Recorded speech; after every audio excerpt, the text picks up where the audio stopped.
Graça e paz, queridos, amém? Que bom, quero louvar a Deus por essa oportunidade e pedir a você que abra a sua Bíblia juntamente comigo na carta de Paulo aos Romanos, capítulo 12. Carta de Paulo aos Romanos, capítulo 12, Novo Testamento.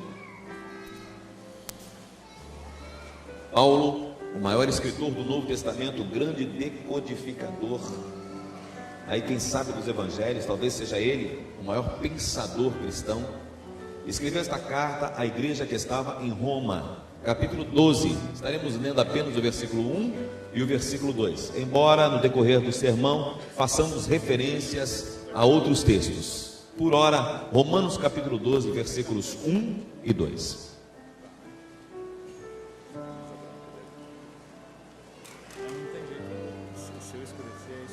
Os que encontraram, digam amém. Ainda que assentados, mas demonstrando todo o respeito, pois esta é a palavra de Deus. Vamos ler o texto. Acompanhe com seus olhos. Na segunda vez nós estaremos lendo juntos. Na primeira vez leio de maneira solo e depois leremos juntos. Portanto, irmãos, rogo-lhes pelas misericórdias de Deus que se ofereçam em sacrifício vivo, santo e agradável a Deus. Este é o culto racional de vocês. Não se amoldem ao padrão deste mundo, mas transformem-se pela renovação da sua mente, para que sejam capazes de experimentar e comprovar a boa, agradável e perfeita vontade de Deus. Vamos todos nós, a uma só voz? Portanto, irmãos, rogo-lhes pelas misericórdias de Deus que se ofereçam em sacrifício vivo, santo e agradável a Deus. Este é o culto racional de vocês. Não se amoldem ao padrão deste mundo, mas transformem-se pela renovação da sua mente, para que sejam capazes de experimentar e comprovar a boa, agradável e perfeita vontade de Deus. O tema do sermão desta noite é este: penso, logo creio. Quero falar hoje sobre pensar. Quero falar hoje acerca desta capacidade que Deus nos deu, e porque nos capacitou a pensarmos, exige que você e eu pensemos. Pensar não é apenas um privilégio, é um grande privilégio que traz atrelado juntamente consigo uma grande responsabilidade. Nós temos o privilégio dado por Deus de pensarmos, temos a capacidade pelo Senhor de arguirmos, e estas capacidades dadas por Deus também exigem de nós uma resposta à altura de tamanho privilégio. Estou me lembrando que há muitos e muitos anos atrás fazia eu parte de uma determinada igreja, e nesta igreja não havia um incentivo exacerbado com relação ao pensar. Nós gostávamos mais de sentir. Aliás, se você perceber, todos os países, ou se não a maioria dos países do hemisfério norte, geralmente quando você faz referência às escrituras, eles dizem assim: eu sei que Deus está aqui, porque eu li, porque eu criei. Os países do hemisfério sul, abaixo da linha do Equador, você vai perceber que eles dizem assim: eu sinto que Deus está aqui. São dois modos e duas maneiras de se relacionar com o mesmo livro, com a mesma palavra, palavra esta revelada a todos aqueles que a ela dão crédito. Queridos, há muitos e muitos anos atrás estava eu nesta igreja, e foi então que havia um professor bem intencionado dando-nos aula de escola bíblica dominical, e ele disse assim: o homem de Deus não pode ter barba. Quando ele disse que o homem de Deus não poderia ter barba, eu tinha mais ou menos 11, 12 anos, não sei precisar, mas eu estava no segundo ou terceiro banco de madeira, me lembro como se fosse hoje. Eu olhei para ele e aquilo me causou estranheza, aquela expressão, com tanta veemência, com tanta certeza, com tanto denoto. Ele disse que o homem de Deus não poderia ostentar barba, e eu, infantil como era, infantil também, fiz uma pergunta e disse assim: com licença, professor, mas o Deus que fez com que os pelos nascessem aqui e crescessem aqui, não é o mesmo Deus que fez com que eles nascessem e crescessem aqui também? O professor se sentiu um tanto incomodado com a minha pergunta, mas não desceu do pedestal, continuou no alto da sua sabedoria, da sua sapiência, e me respondeu com firmeza: sim, foi o mesmo Deus. Mas parou por aí. Como a resposta dele não me satisfez, eu me achei no direito de perguntar novamente: ora, então por que é que aqui pode? Pois ele tinha um bigode farto. Aí ele já olhou para mim, um outro jeito, de uma outra fisionomia, e respondeu assim: porque aqui é sinal de respeito. Buscando, com tamanha força na verba, fazer com que eu me calasse. Mas eu ainda assim resolvi fazer-lhe mais uma pergunta. E foi pela primeira vez em toda a minha vida, pelo menos que eu me lembro, que eu fiz essa pergunta: onde está escrito? Qual é a base do seu argumento? Onde foi que o Senhor leu isso que o Senhor acabou de me dizer e está ensinando a nós como seus discípulos? Foi então que, como resposta, pela primeira vez eu fui chamado de rebelde. Pela primeira vez eu fui tido como alguém que atrapalha uma sala de aula. Pela primeira vez eu fui tido como alguém que está por colocar a ambiência que até então aparentemente ordeira numa situação de desordem. Mas eu louvo a Deus por não ter sido o primeiro. Eu louvo a Deus por não ter inaugurado esse momento de pensar e de refletir não apenas acerca da fé, mas também acerca da vida. No século XVI, 1596, se não me falha a memória, nasceu na França um homem chamado René Descartes. René Descartes era um filósofo que nasceu num período que nós reconhecemos como renascentista. Era um período em que a Igreja Católica, depois de 1000 anos de poderio, estava sendo questionada, a política estava sendo questionada, a ciência estava sendo questionada, e este homem se deu o prazer e o luxo de questionar a tudo e a todos. Como ele queria subtrair da vida conceitos que fossem verdadeiramente, perdoem-me o pleonasmo, verdadeiros, ele resolveu partir por um caminho de duvidar de todas as coisas. Ele pensou consigo assim: como é que eu faço para conhecer as coisas? Como é que eu adquiro conhecimento? Eu adquiro conhecimento através dos meus sentidos. Quando eu toco nas coisas, quando eu vejo as coisas, quando eu sinto o cheiro, quando eu me relaciono através do meu corpo com as coisas, esse relacionamento matéria com matéria faz com que eu vá aprendendo a me relacionar. Eu vou aprendendo sobre dimensão, profundidade, sobre intensidade. E aí então ele, pensando assim, disse consigo mesmo: será que eu posso colocar toda a minha confiança nos meus sentidos? Ele chegou à conclusão de que não, de que vez por outra os nossos sentidos estes pelos quais nós aprendemos acerca da vida, podem falhar, podem nos pregar uma peça.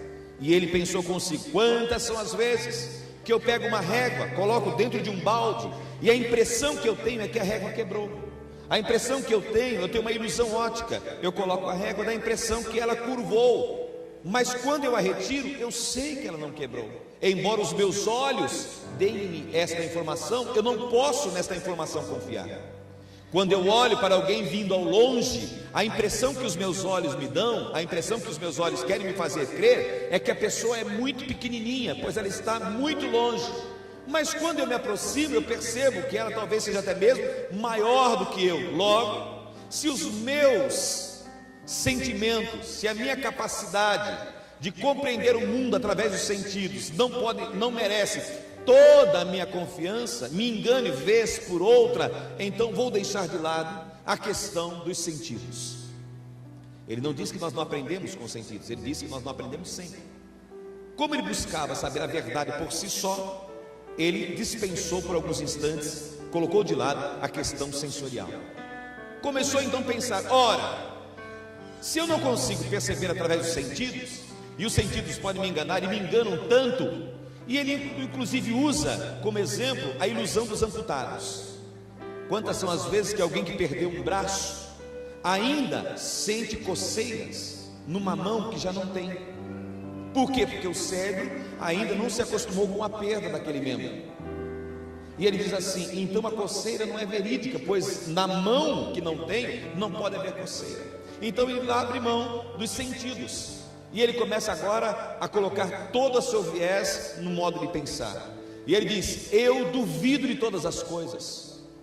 Ora, se eu tenho a capacidade de duvidar de todas as coisas, logo eu estou pensando. Porque ninguém pode duvidar se não estiver usando a faculdade de pensar, a capacidade de pensar. E é em decorrência desta linha de pensamento que ele soltou uma máxima conhecida por quase todos, cogito ergo sum, em latim, e em português, penso, logo existo. Como é que eu sei que eu existo? Porque eu estou pensando. Não quer dizer necessariamente que o que eu esteja pensando esteja certo, mas é certo que eu estou pensando. E se eu estou pensando, há um ser pensante, e esse ser sou eu. E daí então, deste ponto de partida, ele vai traçar toda a sua filosofia de vida. Eu estou dizendo isso porque há no meio evangélico uma certa repulsa pelo pensar. Há no meio das igrejas evangélicas um desprezo quase que assintoso por esta capacidade dada-nos por Deus de pensarmos. E pensarmos o quê? A fé, a vida. Por que nós temos uma certa repulsa pelo pensar? Porque nós passamos a acreditar que fé e razão são dois conceitos antagônicos, eles são excludentes. Ou você crê, ou você entende. Não se pode entender e crer ao mesmo tempo. Não é verdade. Um dos maiores filósofos e teólogos que o mundo já viu, embora repudiado pelas igrejas evangélicas, chamava-se Agostinho. As igrejas evangélicas o repudiam não pela sua capacidade de pensar, nem mesmo porque o conhecem, única e exclusivamente porque a igreja católica o chama de santo. Basta o chamar de santo, logo tudo que ele escreveu, disse ou pensou é colocado como se nada valesse. Não é verdade. Agostinho uma certa vez disse assim: é necessário entender para poder crer, e é necessário crer para poder entender. Aí você disse, a impressão que me deu é igual aquela frase: é fresquinho porque vem demais, ou vem demais porque é fresquinho. É apenas um jogo de palavras, não é?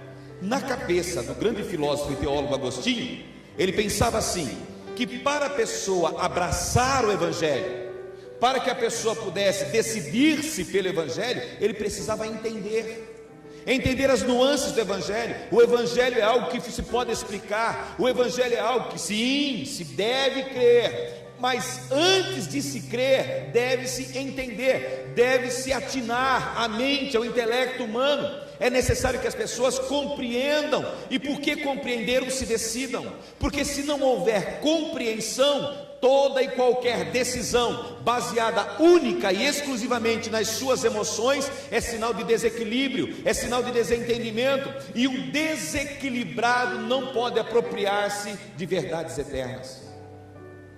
Onde é que nós nos desequilibramos?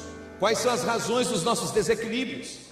É porque nós, por conta do pecado, permitimos que os nossos vícios, as nossas emoções sobrepujassem a nossa razão. Lá no jardim do Éden, pense um pouco comigo. Eu só peço a Deus que nesta noite não comece a dar cãibra na mente de absolutamente ninguém. O Espírito Santo de Deus é capaz de pegar esta palavra, levar para dentro do seu coração, mais do que pura e simplesmente ficar no âmbito da intelectualidade, mas fazer decantar na alma, no coração, e dar sentido à sua vida, se desdobrando em atos de fé, de graça para com Deus e para com os homens. Lá no jardim do Éden, esse conceito chamado fé não existia. Por que não existia? Porque dele não se precisava. Todos os dias Adão falava com Deus, todos os dias Adão via a Deus, todos os dias havia uma relação pessoal, intransferível, inalienável com esse ser que deixava os seus aposentos celestes e, num processo de teofania, conversava, se interagia com o homem. Quando o homem é desprovido por conta do pecado da presença de Deus, esse conceito chamado fé, esse processo de crença é necessário ser desencadeado. Por quê? Porque senão não podemos mais alcançá-lo. Nós não alcançamos mais com os nossos olhos, nós não alcançamos mais com as nossas mãos, nós não alcançamos mais com os nossos sentidos, mas precisamos alcançá-lo com a nossa intelectualidade, com a nossa razão. Alguém poderia dizer, mas a razão por conta do pecado foi danificada, a razão por conta do pecado foi maculada. Maculada sim, mas não extinta, ferida sim, mas não aniquilada, e é por ela que Deus continua falando ao coração dos homens. O discurso de Jesus necessita fazer e trazer sentido ao coração e à alma humana. Por isso, eu gostaria que você olhasse para quem está do seu lado e diga assim: crer, também é pensar. Eu não disse que crer é apenas pensar. Eu não disse que crer elimina o pensar. Eu disse que crer também é colocar esta capacidade que Deus nos deu no seu trecho, no seu caminho. Há 3 grupos, queridos, que desprezam o pensamento. Há 3 grupos que engessaram o seu processo de relacionamento espiritual. Há um grupo, nós os conhecemos muito bem, que terminaram por ritualizar a sua relação com Deus. Não há liberdade alguma. É necessário se entrar daquela maneira no templo, é necessário se oferecer aquelas coisas no templo, é necessário dizer aquelas mesmas palavras no templo, é necessário que o rito se cumpra à risca. Por quê? Não se pergunte por quê. Alguém já pensou a fé em seu lugar. E como nós somos uma sociedade que estamos tremendamente desabituados a pensar, nós gostamos que outros pensem por nós. Por que é que nós gostamos que outros pensem por nós, inclusive no exercício da nossa fé? Porque quando outros pensam por nós e nós fazemos o que os outros dizem que é certo ou não, nós nos eximimos da responsabilidade de nos apresentarmos como Paulo disse: rogo-vos, pois, irmãos, pelas compaixões de Deus, que você se apresente como um sacrifício vivo, santo e agradável a Deus, e este é o vosso culto racional, não pura e simplesmente emotivo. Eu não estou aqui dizendo que no exercício da nossa racionalidade, do nosso intelecto, eu não estou aqui dizendo que quando a palavra de Deus se interpõe na nossa vida, na nossa alma, as nossas emoções não sejam, contudo, respondendo ao ato de Deus. Não estou dizendo que em primeira instância, se você quer ser alguém equilibrado no seu caminho, no seu exercício de fé, você precisa colocar sim a razão no seu devido lugar, e o devido lugar da razão nós entenderemos daqui a alguns instantes. Um outro grupo formado por cristãos mais radicais, o exercício da sua espiritualidade, eles terminam concentrando as suas energias na ação social. A luta social deles é tamanha, e eles olham e pensam e veem apenas, única e exclusivamente, o exercício de dirigir-se em direção ao necessitado, que terminam por cometer um suicídio intelectual. Eles não pensam, eles não refletem acerca do que estão fazendo. Eles colocam na cabeça e são regidos pelo seguinte pensamento: se é fazer algo de bom, não precisa ter razões plausíveis.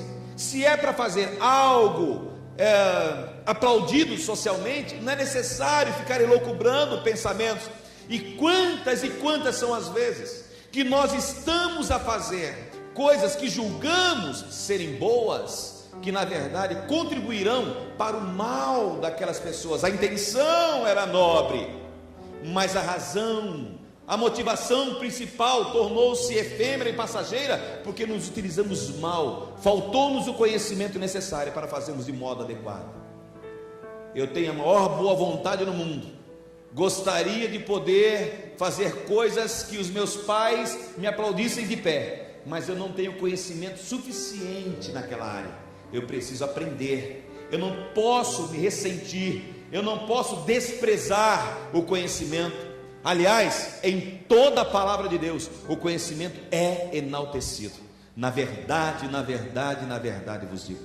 Existem toda essa gama de conhecimento que a gente pode falar sobre ela, 2 tipos. Nós poderíamos dividir apenas em 2 tipos. Sejam eles filosóficos, religiosos, sejam eles psicológicos, sejam eles na área da ciência, sejam eles em quais áreas forem. Todos os conhecimentos só dividem-se em 2 áreas. Há um conhecimento que mata a nossa curiosidade. Há um conhecimento que faz com que nós vamos ficando como que saciados nas nossas perguntas, nos nossos questionamentos, mas terminam por não se desdobrar em nenhum bem para a nossa vida. Mas há um tipo de questionamento, há um tipo de informação, há um tipo de conhecimento que transforma as nossas vidas. E esse tipo de conhecimento que transforma as nossas vidas é que a Bíblia faz questão que você e eu tenhamos. Na primeira epístola do apóstolo Pedro, o apóstolo Pedro, animando os cristãos que perseguidos estavam, ele disse assim: tenham paciência e estejam sempre preparados e bem preparados para darem razão da vossa fé a todos aqueles que vos perguntarem. Quando perguntarem por que você tem esperanças, você tem que responder de modo que a pessoa entenda e compreenda. Por que você espera pelos céus? Eu espero pelos céus porque a Bíblia diz que tem céus. Sim, porque a Bíblia diz que tem céus? A Bíblia diz que tem céus porque nós cantamos na igreja que tem céus? Não, nós precisamos ter um pensamento tão lúcido, tão claro, tão inequívoco, a ponto de qualquer pessoa pedir razão pela qual cremos no que cremos, nós temos resposta a dar a todos eles. Amém, queridos? Aleluia. Na verdade, esses grupos, entre eles há um terceiro grupo ainda. Eu os chamo de pentecostais. Os pentecostais, eles têm como viés, como caminhada, dar mais valor à experiência do que à teoria, mais valor ao pragmatismo do que à doutrina. Doutrina, a palavra doutrina quer dizer régua de medir, ou seja, são os discursos pelos quais nós pautamos a nossa vida. Alguns, ou grande parte dos pentecostais, tem um grande desprezo pelo ler, tem um grande desprezo pelo questionar, tem um grande desprezo pelo inquirir. Por quê? Porque a valorização se dá mais no sentir. Quantas e quantas vezes eu participei de cultos e posso falar dos pentecostais? Por que posso falar dos pentecostais? Antes de mais nada, porque eu sou pentecostal. O que eu não tenho são mais as meninices do pentecostalismo, mas eu sou pentecostal. Eu creio na manifestação dos dons para os dias de hoje. Eu creio nessa intervenção divina que ministra, que guarda, que santifica, que faz com que nós tenhamos experiências metafísicas com os céus. Eu creio em todas essas coisas. O que minha vida não é regida por aquelas coisas, pelas minhas experiências pessoais pura e simplesmente, mas é regida pelo que a palavra de Deus diz e fala acerca de si mesmo. Quantas e quantas vezes participei de cultos efervescentes, cultos maravilhosos. Houve dias em que eu disse assim, no alto da minha ignorância: Senhor, façamos o seguinte, hoje, eu sei que o Senhor vai derramar nesta vigília, vamos ver, Senhor, quem aguenta mais, se o Senhor derrama mais ou se eu consigo resistir mais. Aí eu pergunto a você, uma oração como essa deveria ser taxada de como? Não apenas de ignorante, não é? É uma oração que recusa todo e qualquer conhecimento da palavra de Deus, porque qualquer pessoa que tem o mínimo conhecimento de quem Deus é, jamais faria uma oração como esta. E naquele dia eu chorei muito, e cheguei no final de alguns minutos, nem horas, nem dias, de alguns minutos, dizendo assim: chega, Senhor, tenha misericórdia da minha vida, da minha alma. Por falta de conhecimento nós colocamos o dedo em riste. Por falta de conhecimento das Escrituras, nós dizemos que Ele deposita dinheiro na nossa conta. Nós gastamos o nosso dinheiro de modo irresponsável. Nós que temos um viés econômico total e completamente desajustado. Aí nós recorremos aos céus como se Ele fosse um banqueiro de plantão. E aí nós damos testemunhos, e as outras pessoas estão sendo doutrinadas de que o Deus que fez os céus e a terra é Deus que guarda lugar no estacionamento, é Deus que faz com que o elevador chegue na hora que você chega no prédio, é o Deus que faz coisas que você e eu estamos capacitados a fazer, é o Deus que resolve todo e qualquer problema. Quando a medicina está aí, quando nós, de sinceridade de coração, deveríamos até mesmo como pastores, alguém chegar e dizer assim: pastor, coloque a sua mão sobre mim, ore por mim, e você com sinceridade de alma dizer: meu filho, toma 2 cibalenas, esse é um problema para os médicos resolverem, não é para Deus curar. Nós acreditamos que tudo Deus que faz. Nós passamos a acreditar, nós os pentecostais, que tudo Deus vai fazer. Jesus está em frente, o túmulo de Lázaro é uma pedra enorme, Ele comanda tudo, abre o mar, racha e fende as rochas. Poderia pura e simplesmente dizer: pedra, ausenta-te daí. Mas Ele diz para os homens: tirai a pedra. Você vai lá e tira a pedra. O que você e eu estamos capacitados a fazer, Deus não vai fazer. Deus não é um joguete em suas mãos. Deus não está aqui pura e simplesmente para servir você nos seus luxos. Deus vai alimentar você nas suas necessidades. Isso Ele prometeu. Como é que o senhor sabe? Porque está escrito. Porque Ele disse: o meu Deus fará infinitamente mais do que tudo que pedimos ou pensamos segundo a riqueza da sua glória, segundo as nossas necessidades pessoais. E ninguém conhece mais as nossas necessidades do que Deus. Pense a fé. Deixe o pensamento dos céus tomar conta da sua cabeça. A Bíblia diz que nós temos a mente de Cristo.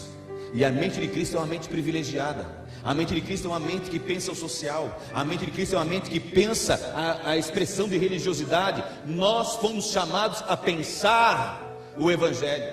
Estava em cultos tremendamente abençoados, efervescentes, onde nós clamávamos: manda o teu fogo, Senhor. Senhor, manda o teu fogo, Senhor. E nunca, nenhum de nós perguntamos: que fogo é este? É combustão? De onde vem? Que fogo é este? E nós nos amparávamos naqueles dias em textos alçados do seu contexto, total e completamente fora do seu contexto. Pastor, há algum problema em pedir que o poder de Deus se manifeste na nossa fraqueza? Nenhum. O que eu estou dizendo é essa infantilidade que muitas vezes toma o nosso coração, em que nós acreditamos que quem fala em línguas estranhas tem mais moral espiritual do que quem não fala. E depois que todos começam a falar em línguas estranhas, é necessário, para se destacar da multidão, falar agora em profecia. O que acontecerá quando todos profetizarem? Precisamos pensar o exercício que temos feito da nossa fé. O fato, a razão que traz você, que você sai de sua casa e vem para um lugar como esse. Quais são as verdadeiras motivações do seu coração? Quais são as verdadeiras razões que te trazem a um lugar como esse? Como é bom quando a gente pode fechar os olhos e sentir a graça de Deus expandindo-se cada vez mais no nosso peito. Mas isso só acontece em decorrência daquilo que já conheço, daquilo que já sei. Lembram-se de Agostinho? É necessário entender para poder crer. E aí ele diz também: agora é necessário crer para poder entender. Há algumas esferas de conhecimento que quem não crê não consegue entender. Há algumas esferas de conhecimento e de revelações que quem não tem fé o suficiente não consegue alcançar. Há algumas esferas de intelectualidade que só são capacitados os pequenos, os humildes, porque Jesus assim o disse: graças te dou, ó Pai, porque ocultaste estas coisas a quem? Aos sábios e aos entendidos, e as revelastes. Elas estavam ocultas outrora, mas Deus as revelou. E o que é revelar? É colocar as claras a quem? Ao intelecto, ao raciocínio mais humilde, mais rasteiro, mais simples. Por isso que o Evangelho tem a força que tem, porque você pode usar palavras rebuscadas, ou você pode falar num bom coconiano, ou você pode falar num bom português, ou você pode falar num bom cuiabanês. Toda e qualquer pessoa está capacitada por Deus a entender a mensagem.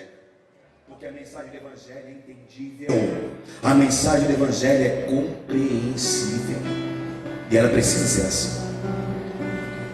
Queridos, Deus nos deixou um mandato evangelístico, e disse que nós pregássemos a palavra de Deus às pessoas, e nós pregássemos palavras que eles entendiam. Paulo disse assim: poderia-vos falar muito, 1000 palavras, e nada que vocês entendessem. Eu escolhi falar, ao invés de 1000 que você não entende, uma que faça sentido ao seu coração, que você entender, você ouvindo, entenda, e entendendo, perceba e cumpra os propósitos de Deus na sua vida.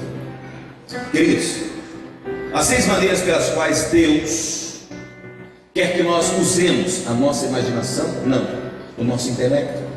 Há 6 maneiras pelas quais Deus quer que nós usemos a nossa mente. Um dos lugares que Deus quer que nós usemos é no culto cristão, não importa se é aqui ou no outro lugar.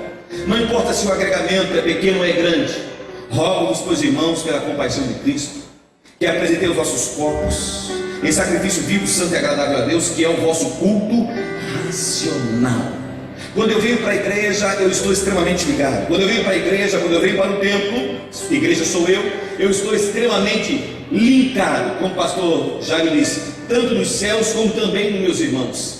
Nós estamos aqui nesta noite para nos congraçarmos, para que juntos nós estejamos todos a dizer, reconhecemos todos nós, que existe um Deus que recompensa, que abençoa, que está entre nós. Jesus está entre nós, não é porque eu sinto ou deixo de sentir. Jesus está entre nós porque Ele prometeu, Ele disse que estaria. Pastor, eu não sinto nada, não se preocupe, Ele está do mesmo jeito.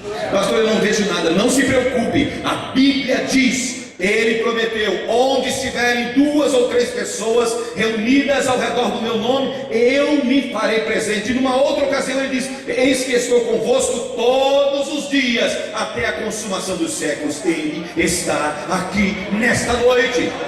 Embora eu não sinta, mas eu sei que o meu Redentor vive, eu sei que por fim Ele vai se levantar. É por isso, queridos, nós não podemos nos deixar levar pelas nossas emoções. Emoções é maravilhoso, é bom, só não são o carro onde eu vou colocar, não é a cesta onde eu vou colocar todos os meus ovos de esperança. Eu preciso entender, e entender eu creio. Quando eu estava numa daquelas reuniões, que eu estava dizendo para os irmãos que eram efervescentes, eu me lembro de amigos, glória a Deus, e era maravilhoso, e é maravilhoso, glória a Deus, aleluia. E eu vi um pregador de fora, e a gente chamava pregador de fogo. Você sabe como que é um pregador de fogo? Pregador de fogo é aquele que pouco respira. Pregador de fogo é aquele que diz frases de efeito. É mais ou menos assim. Nesta noite eu poderia vos falar sobre Alexandre Grande, que aos 32 anos conquistou todo o planeta, mas depois chorando, os seus séculos se perguntaram, por que choras, Alexandre? E ele disse, porque já não me resta mais nada a conquistar. Eu vos poderia falar nesta noite, e vai se dando nome, vai se dando nome, vai se dando nome. De repente ele diz assim, mas não, eu quero vos falar do rei do Nazareno, que nasceu lá em Nazaré. Aí de repente você diz para alguém que está do seu lado, o que você está achando, pregador? Maravilhoso, maravilhoso. E como é que foi o culto? Glória a Deus, foi uma maravilha. E o que foi que Deus falou com você nesta noite? Eu não lembro bem, mas eu sei que Deus falou. O que importa é que Deus falou. Sim, o que foi que Deus disse? Não sei. Mais do que isso. Aí você pergunta para a pessoa, e você volta semana que vem? Lógico que eu volto. Eu quero sentir tudo de novo. Dá-nos a impressão que o culto é um barato gospel. Dá-nos a impressão que o culto, você sente um frisson. Ou o quê? Ou o quê? O que é que está acontecendo na sua vida, de modo a extravasar de tal maneira?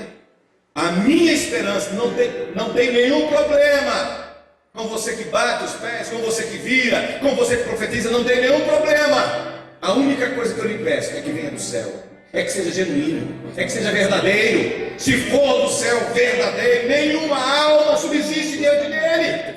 Se for verdadeiro, eu não suporto pessoas que vão orar, colocam as mãos para que as pessoas caiam, empurra, pede para que os pés fiquem juntos. Isso é falsear uma ação genuína do Espírito Santo de Deus, porque o Espírito Santo de Deus não precisa que eu defenda, ele tem poder suficiente para mover a vida de qualquer pessoa. Eu não preciso usar a televisão para mentir acerca de curas. Vocês acreditam mesmo? Eu tinha um problema no ombro, sumiu, estava vindo para cá, sumiu. É só problema no ombro. Eu visito os hospitais da cidade, eu vejo pessoas, as mínguas, pastores, que são tremendamente usados por cura. Vá nos hospitais, vá no hospital do câncer, vá no hospital do câncer infantil. Ao invés de fazer, vá abraçá-los, vá chorar com eles. E se por bondade de Deus ele vos dizer, coloque a mão porque eu vou curar, louvado seja o nome do Senhor. Mas pare de uma vez por todas de acreditar que tudo aquilo vem dos céus. Você não é menino, você não precisa ter uma fé infantil. Talvez nesta noite eu esteja arrancando você do seu clasulo de comunidade a fórceps. Talvez ao invés de você nascer, você seja um aborto. Mas eu prefiro você,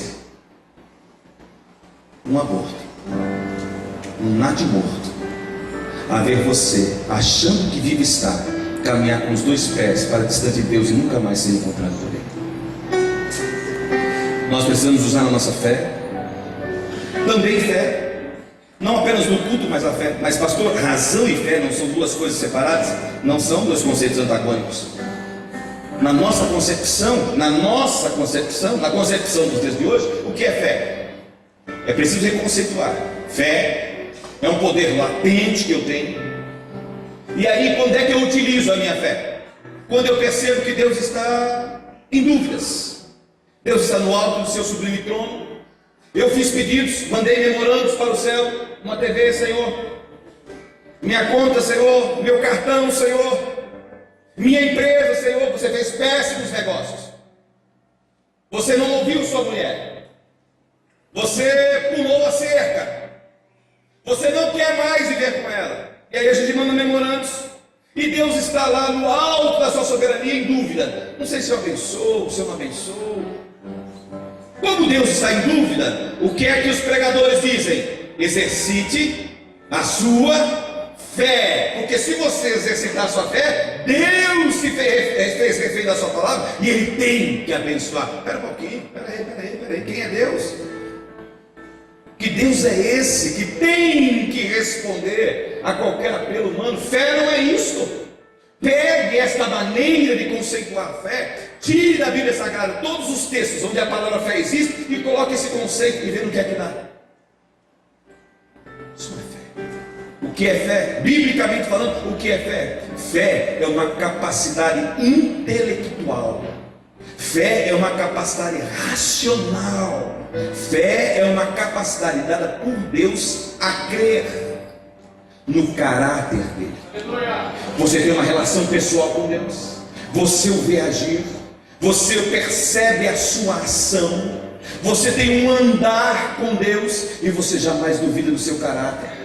Fé é essa capacidade que lhe dá em que eu permaneço crendo nele, independente do que está acontecendo ao meu redor. O mundo está desabando ao meu redor, eu estou colhendo os espinhos das plantas que plantei, mas depois de arrependido, firme nele, eu creio, Senhor, que se o Senhor não curar a minha enfermidade, tu vais me curar na minha enfermidade. Eu creio que se o Senhor não me arrancar desta situação, tu vais estar comigo, ajudando-me a atravessar até o final. Eu creio no teu caráter, Senhor. O seu caráter não muda. Eu não duvido do Senhor nem um instante. Nem sempre o entendo por completo. Nem sempre a minha razão alcança todas as nuances do projeto de Deus. Nem sempre eu consigo compreender de A a Z todos os movimentos divinos. É por isso que eu necessito de fé. Fé nesse sentido, de que eu continuo crendo, ainda que não entenda tudo. Eu creio, Senhor, no teu caráter. E essa crença, ela é fruto de uma capacidade dada por Deus. Outra maneira é na busca de santidade. Santidade nos dias de hoje é não cortar o cabelo, santidade é não raspar as pernas, santidade é ter uma visão deturpada de mundo, santidade é responder às pessoas perguntas que ninguém mais está fazendo.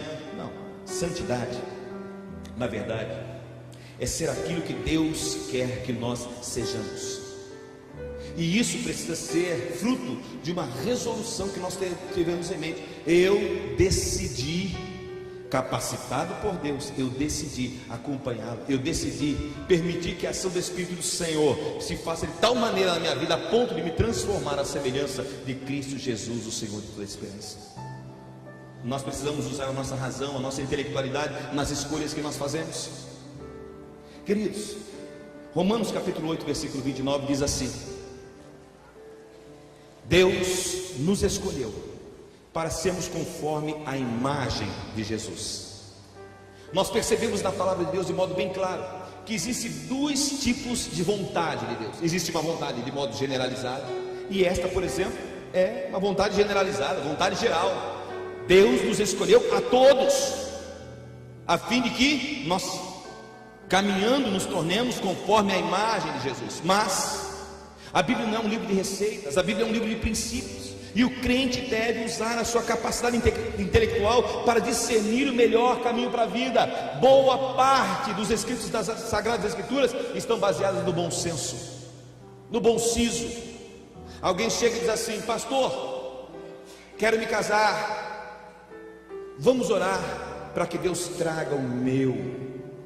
Há um livro de Paul Yong-Cho se não me falha a memória, chamado Quinta Dimensão, se não me falha, Quarta Dimensão. Neste livro Quarta Dimensão, Paul Yong-Chu vai ensinando as pessoas a quando forem pedir coisas a Deus, elas devem pedir especificamente. Qual que é o problema do livro? É que os crentes que vão pedir coisas a Deus não pedem coisas a Deus de modo específico segundo o que está na palavra do Senhor. Eles pedem segundo os padrões deste mundo. Então, antes de pedir um homem abençoado, cheio da graça de Deus, ela pede um homem loiro ou moreno, de 1,80 m. Antes de pedir, do que, minha linda? Olhos verdes, não é? É isso aí. Antes de pedir um homem temente aos céus, que não tenha nenhum compromisso com as trevas e seja extremamente compromissado com os céus, ela pede um rapaz que ganhe bem e seja bem empregado. E a Bíblia nos diz em João capítulo 15, versículo 7: se vós estiverdes em mim, e as minhas palavras, os meus conceitos, os meus valores compreendidos, inteligíveis, estiverem em vós, fica tranquilo, pedireis o que quiser e vos será feito. Porque agora nós pediremos não mais segundo os conceitos deste mundo, não mais segundo os valores deste mundo, mas segundo os valores retos do nosso Senhor e Salvador Jesus. Vós pedis e não recebeis. Por que é que vocês pedem e não recebem? Vocês pedem mal. E agora ele vai dizer racionalmente, intelectivamente, o que é pedir mal. Você não recebe porque você pede para gastar nos seus próprios deleites. O seu umbigo faz com que o mundo gravite ao redor dele. E não é assim. E não é assim. O Evangelho nos ensina a olhar para o outro. O Evangelho nos ensina a nos importarmos com o outro. E nós, fique tranquilo, Deus sempre se levantará alguém para se importar com a nossa vida. Fique tranquilo. Buscar primeiro o reino de Deus e a sua justiça, e as demais coisas. Deve ter perguntado alguém lá no fundo. E ele mesmo responde: e as demais coisas vos serão acrescentadas. Olha para quem está do seu lado e diga assim: o resto é só acréscimo. O que vale mesmo é o reino e a justiça que vem dos céus. Na evangelização, precisamos usar a razão na evangelização. A palavra do Senhor nos diz, em Atos dos Apóstolos capítulo 8, há um fato maravilhoso, é um dos fatos meus de cabeceira. A Bíblia nos conta que um anjo apareceu a Filipe. Filipe estava num projeto de evangelização maravilhoso, projeto onde a cidade de Samaria estava se chegando aos pés do Senhor. O anjo diz assim: Filipe, vai para a estrada que se dirige a Gaza, lá tu vais encontrar um homem. E Filipe foi. Quando Filipe chegou, havia um homem indo numa carruagem, e a voz disse assim: Filipe, se achegue à carruagem. Com certeza a carruagem não estava numa velocidade assintosa, estava caminhando, e ele se achegou. E quando ele se achegou, ele ouviu. E quando ele ouviu que o homem estava lendo, ele disse assim: entendes tu o que lês? Você está entendendo o que você está lendo? Ou seja, atina a razão. Você consegue deglutir o conhecimento que você está adquirindo? Você consegue fazer com que esta informação que você está absorvendo tenha sentido? E o que foi que o homem disse? Como eu poderia entender se alguém não me explicasse? Como eu poderia entender se ninguém me explica? Ou seja, o que eu estou absorvendo é denso demais. O que eu estou tentando engolir é denso demais. Há porventura alguém que consiga retalhar? Há porventura alguém que consiga dirimir toda e qualquer dúvida? Há porventura alguém que consiga esmiuçar, esmigalhar, sem no entanto fazer com que perca o conteúdo? Ele disse: sim, eu posso fazer. Sobe aqui. E ele estava lendo Isaías capítulo 53, versículo 4 a seguir. Ele levou sobre si os nossos pecados, levou sobre si as nossas dores. O castigo que nos traz a paz estava sobre ele, pelas suas pisaduras nós fomos sarados. Nós reputávamos como aflito, querido de Deus, e assim por diante. Nós o vimos como raiz de uma terra seca. Olhamos nós para ele, não víamos beleza nem formosura. E o homem perguntou: de quem é que o profeta está falando? De si mesmo ou de outra pessoa? Olha a dúvida. E o que foi que Filipe fez? Diz o texto que, começando dali, não se estancou, continuou todo o texto e mostrou a ele as verdades que ali estavam contidas, fazendo referência a Jesus. Falou para ele sobre o Evangelho, falou para ele sobre a questão de conversão, falou para ele sobre a questão do batismo, a necessidade de nascer de novo. Enquanto Filipe vai explicando, enquanto o Evangelho vai se fazendo entendível, enquanto a mensagem vai se tornando intelectível, o homem olha e diz assim: ei, só um instante, aí tem água.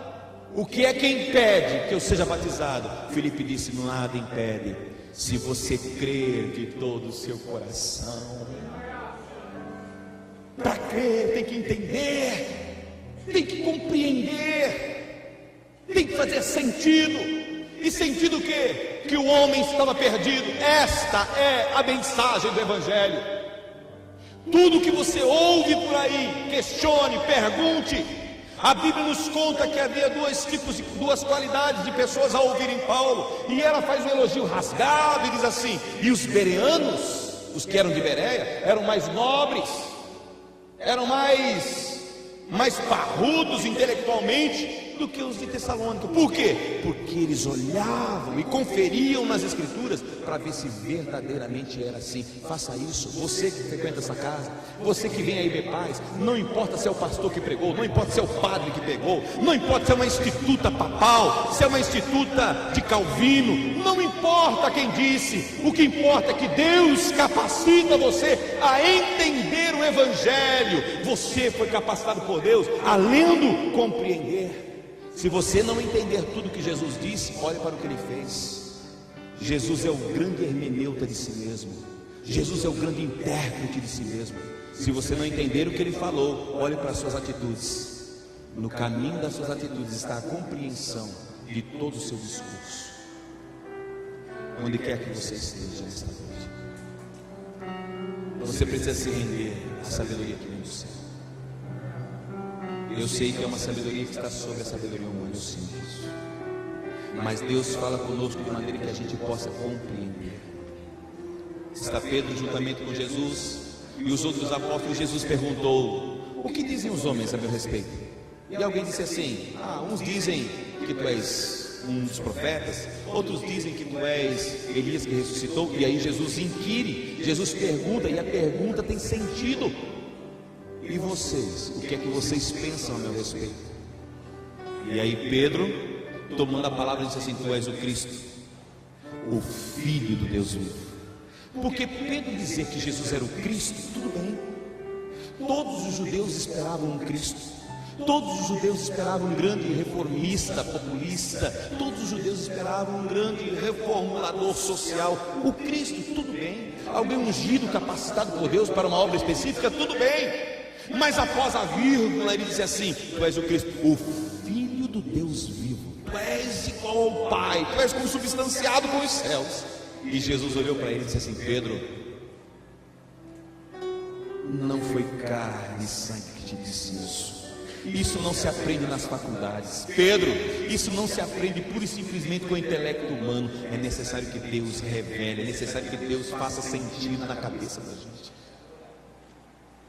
Que nesta noite o Evangelho faça sentido ao seu coração. Você que está caminhando sem compromisso para com Deus, você está tomando as suas decisões por si só. Não me importa se você sentiu-o ou não esta noite, a verdade é que Ele está aqui. Ele olha para você.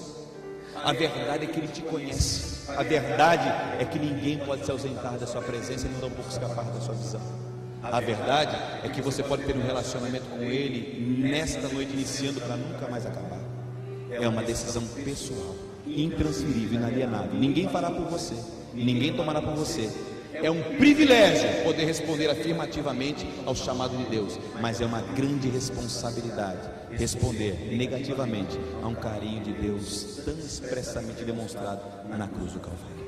Onde quer que você esteja, por alguns instantes, feche os seus olhos, curve sua cabeça. Eu quero orar por você e pedir